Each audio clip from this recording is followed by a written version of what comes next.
I don't know whether you can hear me very well, but good afternoon to all of you. My name is Ingrid Brocková. I'm the State Secretary at the Ministry of Foreign and European Affairs of the Slovak Republic, and I'm extremely pleased to be here today to moderate the panel, which will present the key messages of the World Energy Outlook.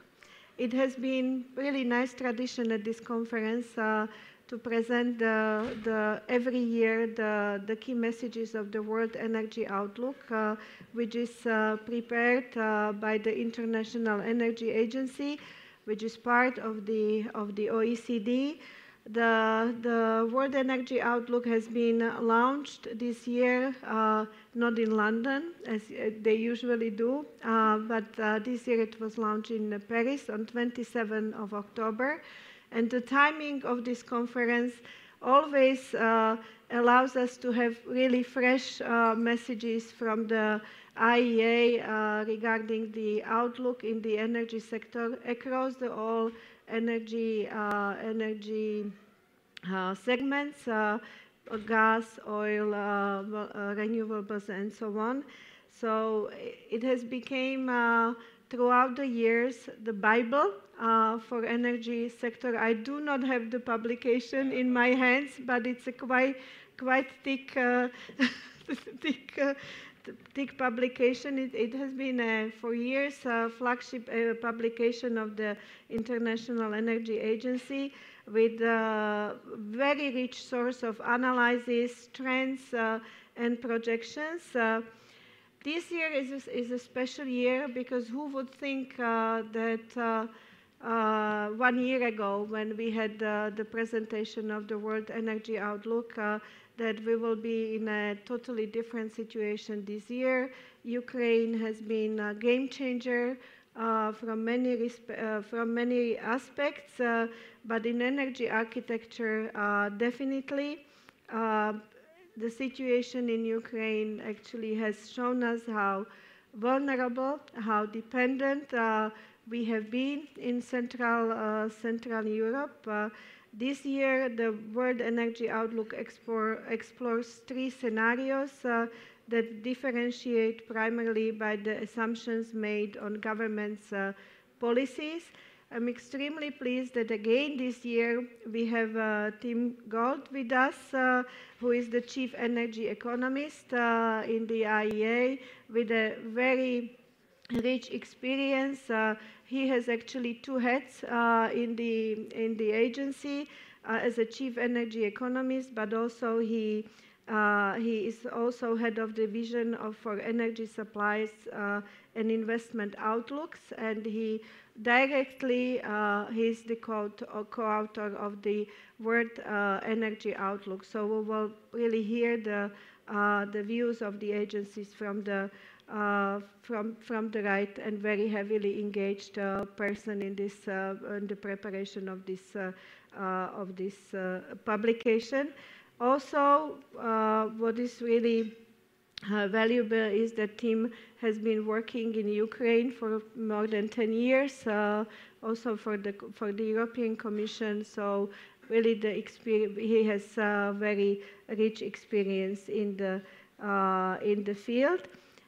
We have also commentator who is Jan Osička, who is the Associate Professor, Department of International Relations and European Studies at Masaryk University.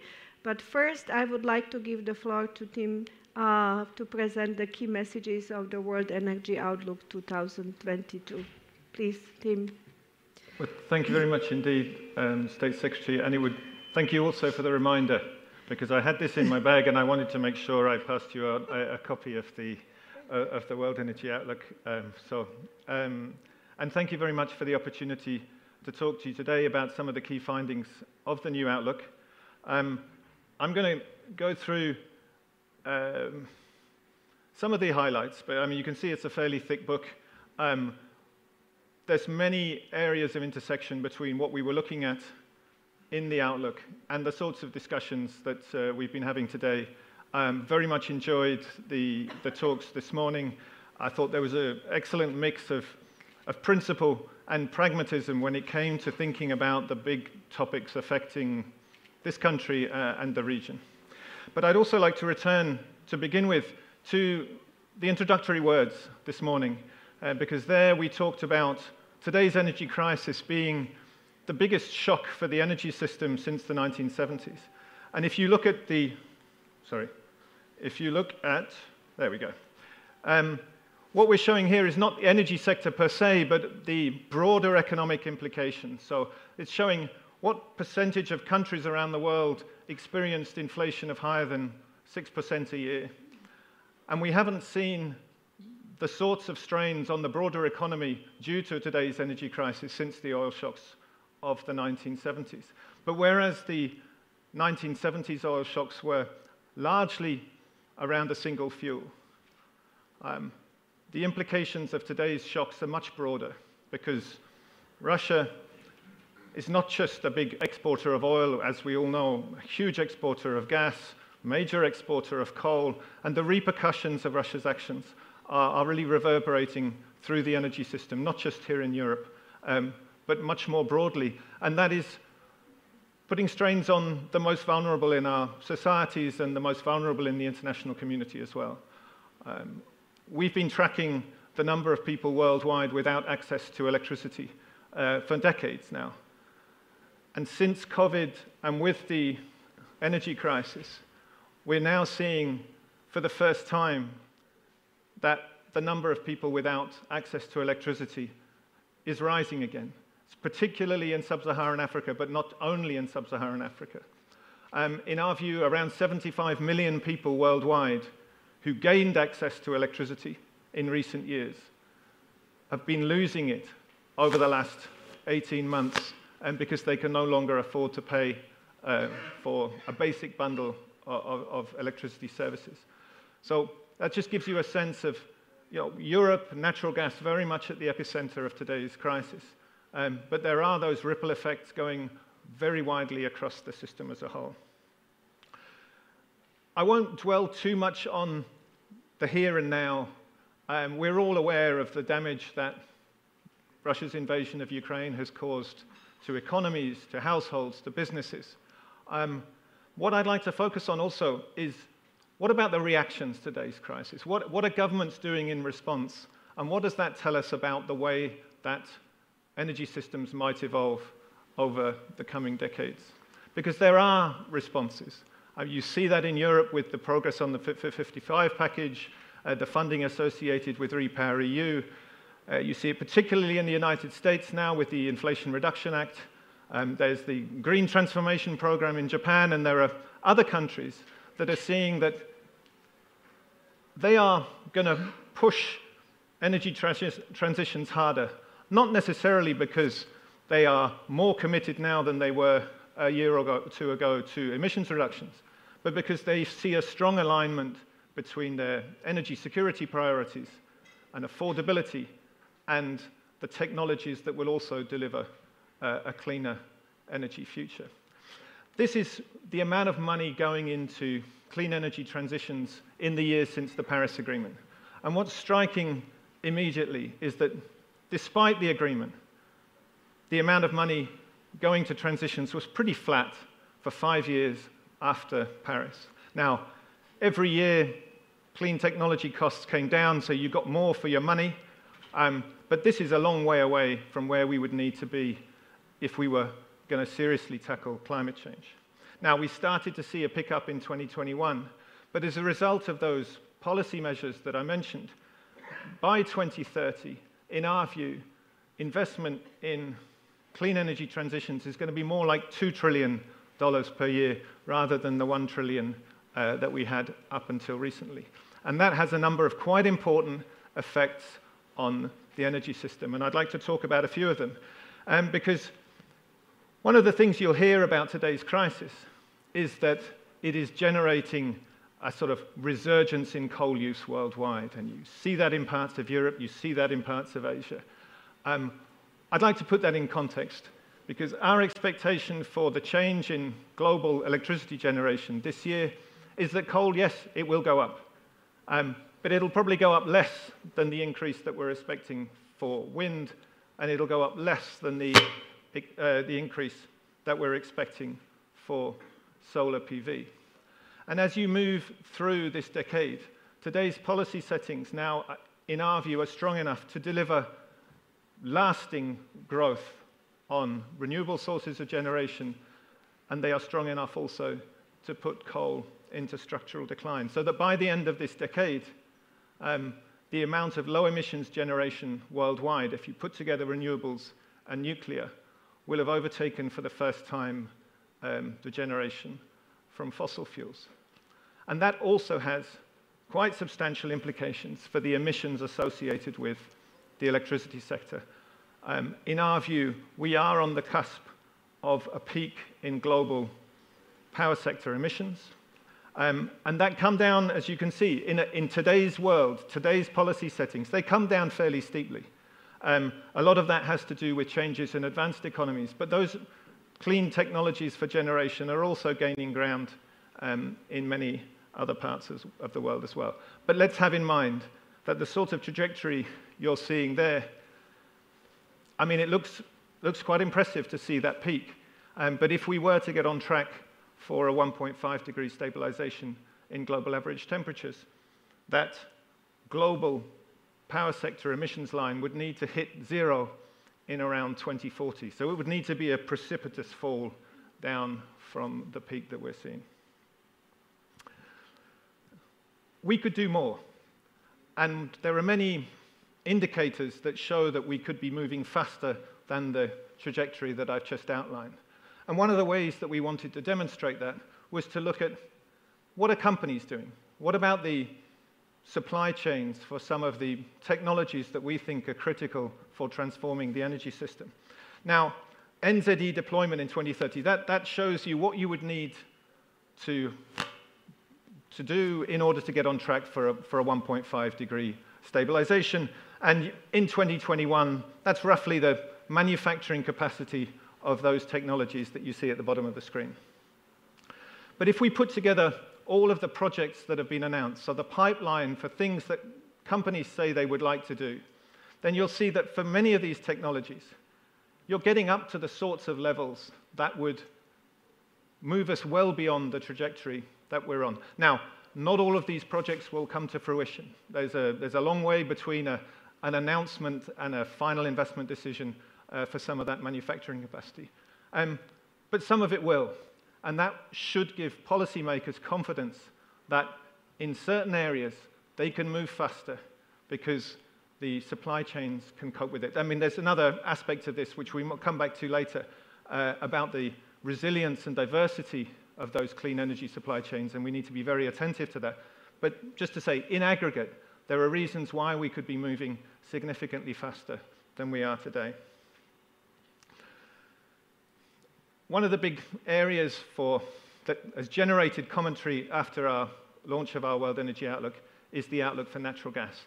Some of you may recall, a little bit over 10 years ago, we worked on a piece of analysis that asked the question, are we entering a golden age of gas?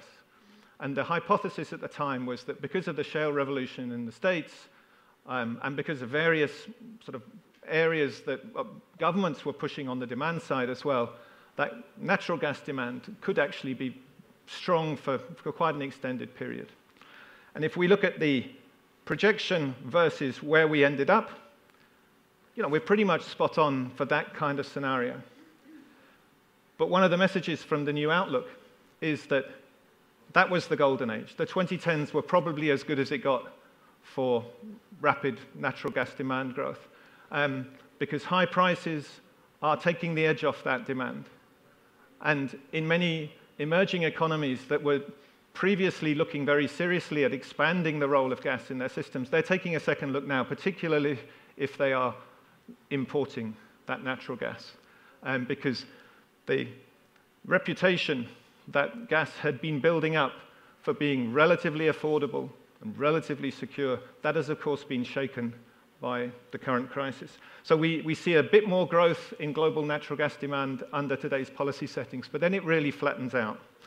And many of the things that Europe is doing are going to take significant quantities of gas out of the system, whether that's in the power generation side, or whether it's efficiency retrofits and various heat pumps and so on the building side, but also some of the changes that we're seeing in European industry. And it's true also in the United States. The Inflation Reduction Act, in our view, is going to take about 40 billion cubic meters off annual US demand for gas by the end of this decade. So we still have some growth in emerging and developing economies, but the net effect is a flattening. Very interesting things happening also on the trade side. Because when it comes to gas delivered by pipeline, of course, we're all aware of the dramatic implications of Russia's curtailments of deliveries to Europe. We don't think there's a way back for the Europe-Russia gas relationship.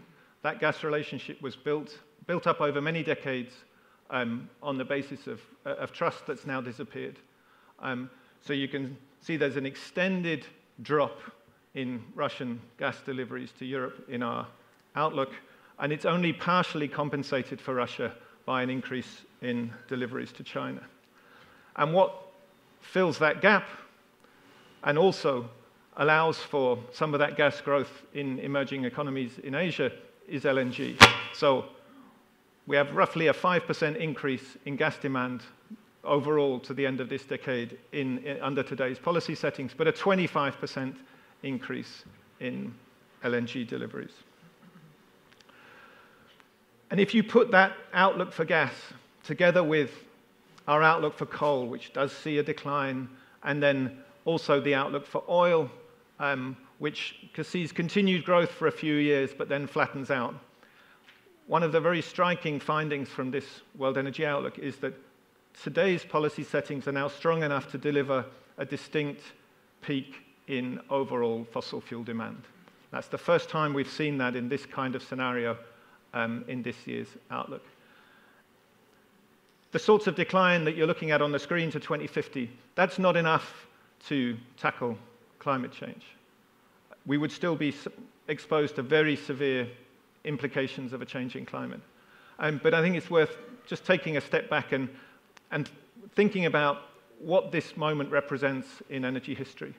Because fossil fuel use has risen every decade since the Industrial Revolution, alongside an expanding global economy. And fossil fuel emissions have risen every decade since the start of the Industrial Revolution. And now we're at a moment where continued growth in the global economy is not going to be accompanied in the same way by increases in global fossil fuel use. There will need to be other forces that accompany the global economy on a continued growth path. And that's, of course, where clean technologies, efficiency, and all of the other things that we've been talking about today will come in very strongly. I did want to say a few words about Russia. Russia, by a distance, the largest fossil fuel exporter in the world.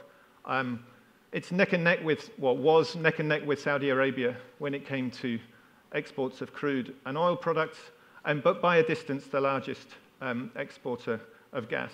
So it's 50% more deliveries of oil and gas to the world than the country that's in second place, that's Saudi Arabia. And in our projections from last year, Russia maintained that sort of preeminent position without a great deal of trouble. But that's changing too. And particularly once the EU ban on seaborne crude imports and then on oil products kicks in over the next couple of months, in our view, that takes around or up to 2 million barrels a day off Russian export. And the changes on the gas side are even more striking. So you have roughly a halving of Russia's gas exports compared with today by the end of this decade. Now, there is a school of thought that says that Europe's loss will be Asia's gain, or more particularly, will be China's gain. That over time, Russia will simply put in place new infrastructure to feed that gas to fast-growing markets in Asia. There's all sorts of infrastructure issues involved with that, particularly given the huge distances from Western Siberia and Yamal to the Chinese border. But what our projections also point to is that there are significant market issues with that switch. Because in our view, Chinese gas demand is not going to increase by anything like as much in the future as it has in the past. And there are existing pipelines, notably the existing Paris-Siberia line, that are still ramping up. Chinese LNG importers have also been very actively contracting for new gas. And if you put all of that together, it's not obvious to us that there is room in the Chinese gas balance for another large-scale pipeline from Russia. And that leads us to the conclusion, therefore, that having lost its main market in Europe, Russia does face a much diminished role in international energy. As you can imagine, given today's context, energy security is a big part of the work that we've been including in the Outlook this year. And there are different components to that. And I wanted to illustrate a few that we think are particularly important for the prospects of a smooth transformation of the energy system. And the first one, naturally enough, is all around investment. So right now, we're arguably not putting enough money into the energy sector. We've been saying that for some years now. But the relationship between the amount that we're spending on fossil fuels and the amount that we're spending on clean energy transitions has evolved slightly in recent years, but essentially for every dollar that we're putting into fossil fuels, we're putting around $1.50 into clean energy transitions. If we want to get on track for a 1.5 degree stabilization, that would need to change dramatically. So I mentioned at the start of the presentation that today's policy settings will probably get us close to $2 trillion invested in clean energy transitions by the end of this decade. And that's not just renewables, that's infrastructure, end use, electrification, efficiency, and all sorts of other clean technologies. But that ratio would need to shift. For every dollar we put into fossil fuels, we need to be spending something like $9 on transition. So we need to see not just a reallocation of the current money that's going into the energy sector, but a significant increase in that spending. And a lot of the additional money would need to be going to countries where they need it most because demand is increasing, infrastructure is insufficient as we speak. So a lot of it would need to go into emerging and developing economies. Last week, I was at the COP27 meeting in Sharm el-Sheikh, and this was a big topic there about what combination of actions can actually lead to that increase in capital flows to emerging and developing economies. But the thing we also need to be aware of is what we're trying to show on the screen here is that the cost of capital for a solar project in a large emerging economy is significantly higher than it is in advanced economies or in China. And that speaks to a number of real and perceived risks that investors see when putting money into Indonesia or into South Africa or into some other countries. And so, especially at a time when borrowing costs are on the rise, we need to be working much harder to tackle those risks and to try and understand where they come from and what policymakers can do to bring them down if we are going to see that surge in clean energy investment in developing economies that we believe is urgently needed. And a final point on the security side. Of course, we're focused today very much on gas, but let's not swap one energy security vulnerability for another. Today it's gas. Tomorrow it could be some other aspect of a clean energy supply chain. And what we highlight in the analysis is that many of the clean energy supply chains today are significantly more geographically concentrated than the fossil fuel value chains that we have today. So the share of the top 3 countries in the production of these minerals, whether it's rare earths or cobalt or nickel, is significantly higher than it is, say, for oil or gas. So we need to be working much harder to create more resilient and diverse value chains. And that's a big focus now for policymakers in many parts of the world. A final slide about what does all the things that I've been talking about, what do they mean for the stabilization or the prospects for bringing emissions down? Global energy-related CO2 emissions have been rising steadily for decades. And prior to the Paris Agreement, our baseline assumption was that that would continue. And that would have put us on track for something like a 3.5 degrees Celsius increase in global average temperatures over pre-industrial levels by the end of this century. Now, 3.5 degrees Celsius, you can see it in the IPCC work. I mean, that would be a truly catastrophic level of climate impact. We are in a different world already because of the things that have taken place and the sorts of changes that I was describing earlier. We do have the prospect of a peak in overall global fossil fuel use, and that brings, of course, with it a peak in the related emissions. And so already now, in our view, we've probably shaved around 1 degree off that 2100 temperature increase. So we've gone from 3.5 to 2.5. 2.5, it's an improvement, but let's not kid ourselves that that would be a safe place for us and for our way of life. So we need to do much more. If you give governments the benefit of the doubt, and you say all those net zero pledges that have been made around the world, if all of those are achieved in full and on time, then you get quite a different picture. So if countries can implement the things they've been talking about, then you would get down to a significantly more rapid transformation, and that would be around a 1.7 degree increase in global average temperature. So we have seen countries step up in terms of ambition. But the big question that was also debated a lot in Sharm el-Sheikh, what do those pledges mean?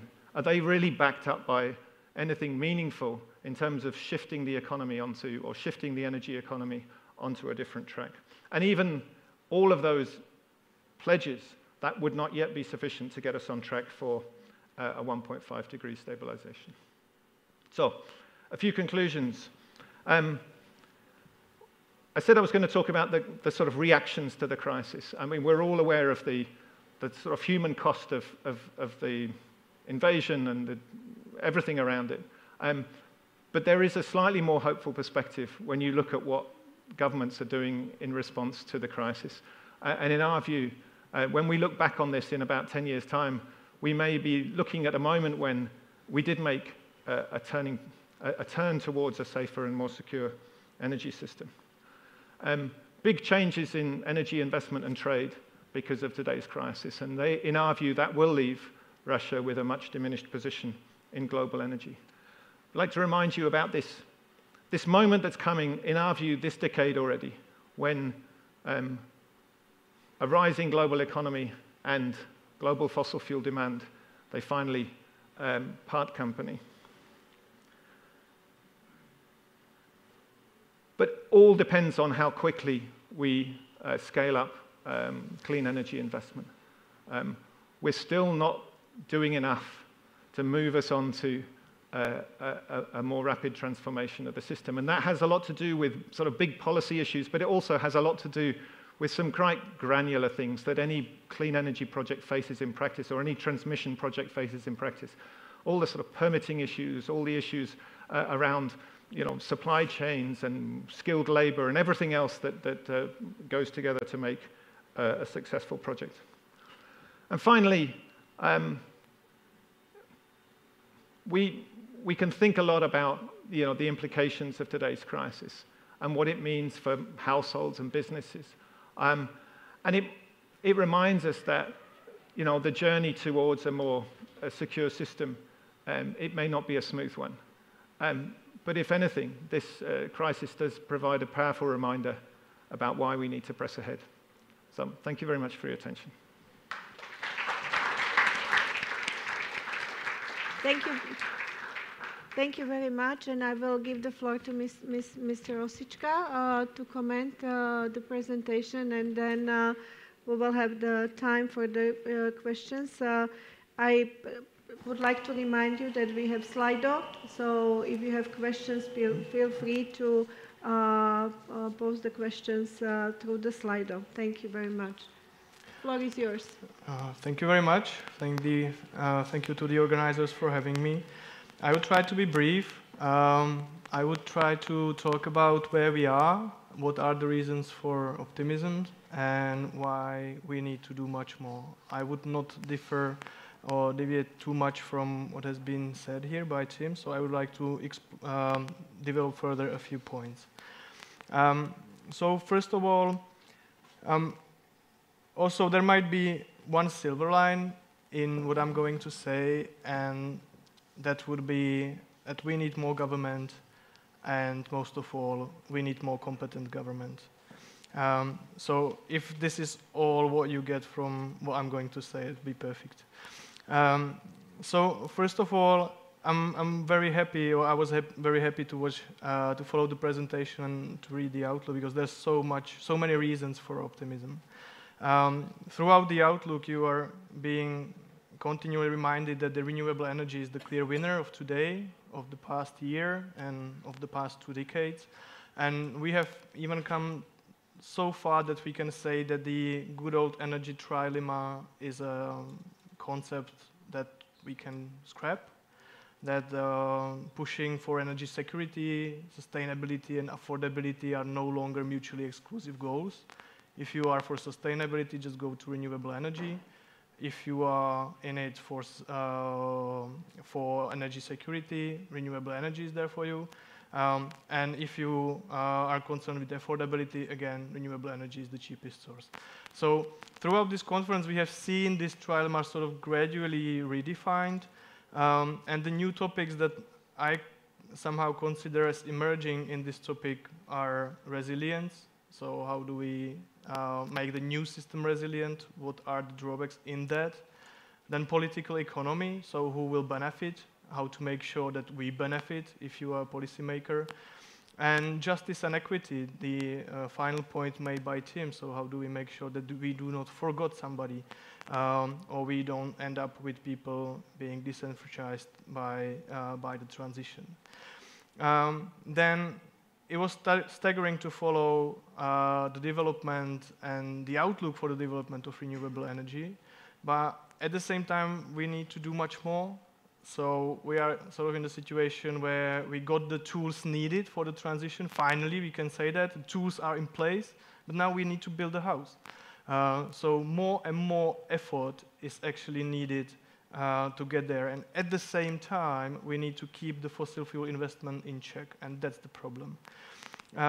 So if you look around for the analysis, you'll probably find out that we shouldn't be really opening new LNG if we are at least on track with the announced pledges scenario.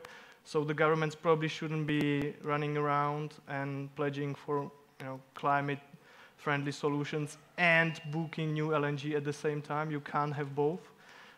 So it would be probably desirable to be cognizant of the fact.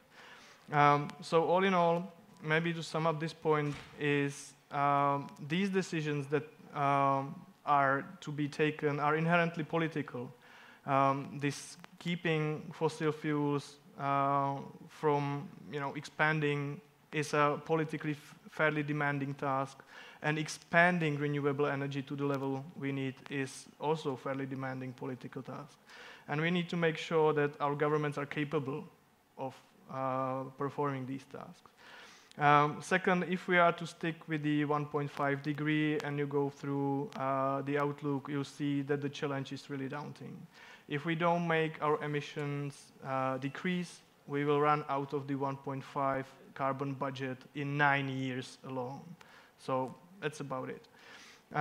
So we really need to get all sorts of measures on board, including energy efficiency. And energy efficiency is something that has been continually discussed over the past 10 decades without actually us doing much, because somehow it wasn't like that interesting, probably, as renewable energy.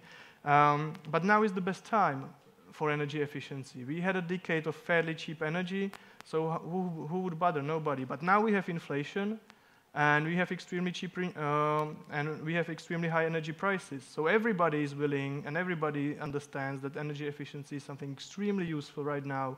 So we need our governments to do the first step, to really push forward. And I'm asking why this is not happening. I've been through several analyses on what the governments in Europe are doing as a reaction to the crisis in terms of energy efficiency and energy saving. And most of it is like raising awareness and making the population aware of the fact that they need to save energy and stuff. Maybe a few millions of euros here and there for development projects or energy saving measures at government buildings and so on. But is that enough? Is it the first time we are doing it? Don't we have enough information about how energy efficiency works? I would expect the governments to be much more bullish on energy efficiency right now, because it's clearly a no-brainer. Then what seems to be an even bigger challenge than anything that we have discussed so far is behavioral change that, like it or not, would have to come at some point. Just to name a few examples, we have a flying problem and we have a car problem. I'm not saying don't go to vacations, don't use planes at all, stop using your car. Not that many people are saying that. I'm saying stop being oblivious that we have made the most destructive transportation system the most convenient one. We have been working on this continuously for past 100 years, and this is where we are, and we need to redo it if we are anyhow on track to mitigate the climate change. And this obviously, like driving change in behavioral practices and providing the right incentives and the right infrastructures for competing forms of transportation is a daunting political task. And we, again, better watch our governments that they are capable of doing that. And finally, a side note, what Karel Hirman said today made me think a bit about us developing the technologies and the solutions as engineers for sort of climate-friendly future. But this is not a technical challenge anymore. We do have technologies we need, at least the vast majority of them. We just don't employ them at the pace that it's needed. So that, made me think about what kind of problem this actually is. And this is a purely political problem. We know that the siting of energy infrastructure, of green energy infrastructure, takes quite some time. We probably know why is that, but we haven't put that many thoughts in how to overcome these things and what would be the costs that we would be willing to pay to overcome these problems. And this sort of made me think about, is this pace of the transition the fastest we can get? Is this the best we can do? Right? Is it? I don't know. But by definition, and let me underscore this, this is a political problem, not a technical problem anymore. And that's why you see Greenpeace here and not at the power plants as they used to go. This is the best place they can actually be, right? So I would like to highlight the message of what I wanted to say. Look at what the governments are doing and find solutions in our governance system as much as we try to find them in our energy systems. So if I were to pledge to allocate resources, I would like to see more people working for the government. I would like to see more skilled people working for the government. And I would like to see more interventions in the government system. So governments have data, and they have the capacity to use them and to bring on the change we actually need. Thank you very much.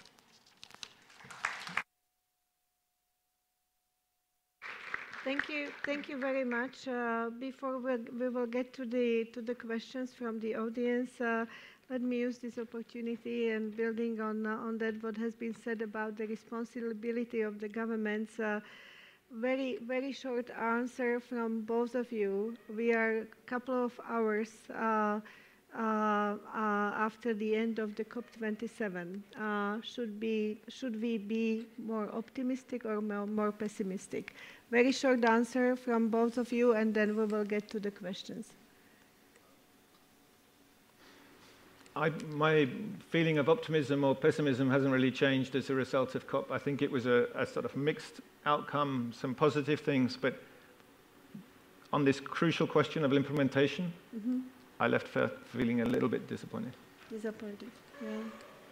Mr. Osička? I'm generally very optimistic about the transition and very optimistic about 1.5. Okay. But feelings, emotions after from the results of the COP27? There hasn't been much done about reduction in emissions. So maybe next year? Maybe next year. Okay. Okay, so there are several questions, but most of them are for you, Tim. So if you can, should I read them or all of them? Yeah, we have 10 minutes, 5 minutes more than expected, yes? Maybe on this LNG question for next year, because I didn't really talk about that in the presentation. We do have significant worries about the European gas balance in 2023. And it's probably relevant to, of course, this part of the world to explain why. One of the issues is that if you look at 2022 as a whole, everyone's focused on the amount that Russia didn't deliver. But by the end of the year, Russia will have probably delivered something in the order of 60 billion cubic meters to the European Union. Mm-hmm. Deliveries in the first half of the year were close to normal for much of the time.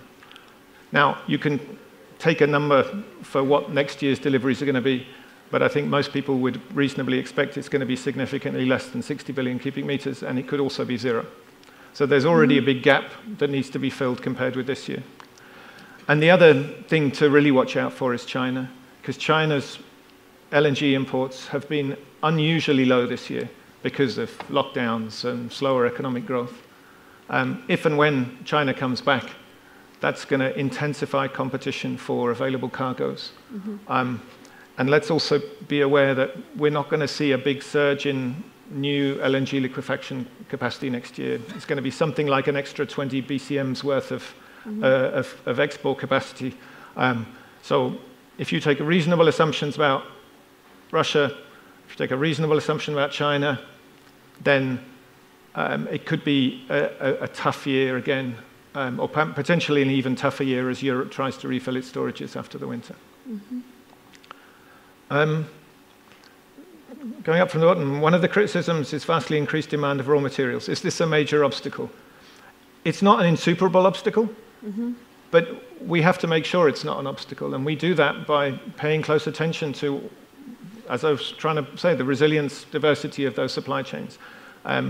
If you're thinking about what's required to get us on track for a rapid transition, then it's going to put a lot of pressure on the battery metals in particular, but also some of the other things that go into solar panels and wind turbines. And the amount of new projects that are being planned is not sufficient for the moment for the sort of demand that would be required to get us on track for a rapid energy transition. So there is that mismatch. You already see price pressures for lithium in particular, but also for some of the other. Let's not imagine, though, that all of the solutions are on the supply side. And there's a lot more that we could be doing in terms of innovation on battery chemistries, or particularly also on setting up the recycling value chains, and that are going to be needed, that are going to need to be in place by the end of this decade as we get a first wave of EV batteries coming to the end of their life. We need to make sure that we act now to get those in place. I'm not sure I understand the one about the biggest liar. Who represents the biggest liar that we can expect to fail to meet stated goals and promises and thereby prevent a decrease in the global? What's the biggest risk? I mean, is there? I think one of the governments? Probably which country, maybe. Yeah. Would you like to point a finger? Well, not particularly. No, but I think there's plenty of responsibility to share about. I mean, my personal conviction is that as a result of today's crisis, that there's going to be an important boost to transitions driven by energy security. And we would like to think, people working in the climate world, and would like to think that emissions reductions and the work of the IPCC is already sufficient to move us onto a rapid transformation. But unfortunately, the experience of the last I don't know, 10, 15, 20 years, is that that's not been enough. We haven't made that transformation. But I think there is evidence also from, if you look back at the 1970s, that where you have an alignment of security with environmental concerns, that you can get some quite important changes in the system. The 1970s were a decade of quite strong innovation, some big new improvements in technology. I mean, some clean tech came through that hadn't been available at scale before. And today we have mature, clean technologies that are really ready for the big time. They are accessible to countries to move much more rapidly. So I think if there's a risk there, it's that this energy security discussion is sidetracked into a feeling that we need to double down on the fuels that got us into this mess in the first place. How do we balance perpetual economic growth leading to increased resource consumption with a finite world? I mean, we need to do things differently from what we're doing at the moment. We are exhausting finite resources at a significant rate. I mean, we're not running out of them. I mean, unfortunately, we have more than enough fossil fuels to increase the average temperatures on the planet by significantly more. But we need to make sure that we find better ways of meeting rising demand for energy services. The amount of energy that the world uses today is already enough for a much larger global population. We are not using energy efficiently. We are not recycling. We are not putting some of the resources that we use back into productive use again. We could be doing so much more of that. And I have colleagues at the IEA who believe passionately in the ability of technology and policy and behavioral to get us onto a different track. But yeah, there's so much more that we could be doing. And how do we balance it? Well, hopefully we'll be having a much more serious conversation about that in the future than we have up until now. What are the most important partnerships the EU needs in the coming years to achieve the clean energy transition? Well, clearly there's a partnership with industry that's going to need to drive this forward. But I think there is a risk that the EU's energy transition becomes a bit too inward-looking. And it doesn't focus on what's the value proposition of the transformation of the European energy system for countries in Europe's neighborhood, but also more broadly. I think that's an area where we need to think a bit more seriously. I don't personally think that the promise of exporting low-emissions hydrogen to Europe is that magnet that sometimes it appears to be in conversations in Brussels and elsewhere. I think you need to offer something else, something which allows countries not just to produce raw materials for Europe's use, but to move up value chains, to talk about, not just exporting, green ammonia, but manufacturing fertilizers and being the sort of location for future energy-intensive industries that are going to be needed if Africa is going to build up its infrastructure. So I think we need to have a slightly broader perspective on what's needed in that respect. Maybe the new energy economy, something like that. New model. I like that very much in the World Energy Outlook. New energy economy, and really to think out of box and how to engage all of the actors and all of the aspects which play the role. The last question about the nuclear energy as we are in Slovakia, and the nuclear energy plays very, very high percentage of the energy mix in the country.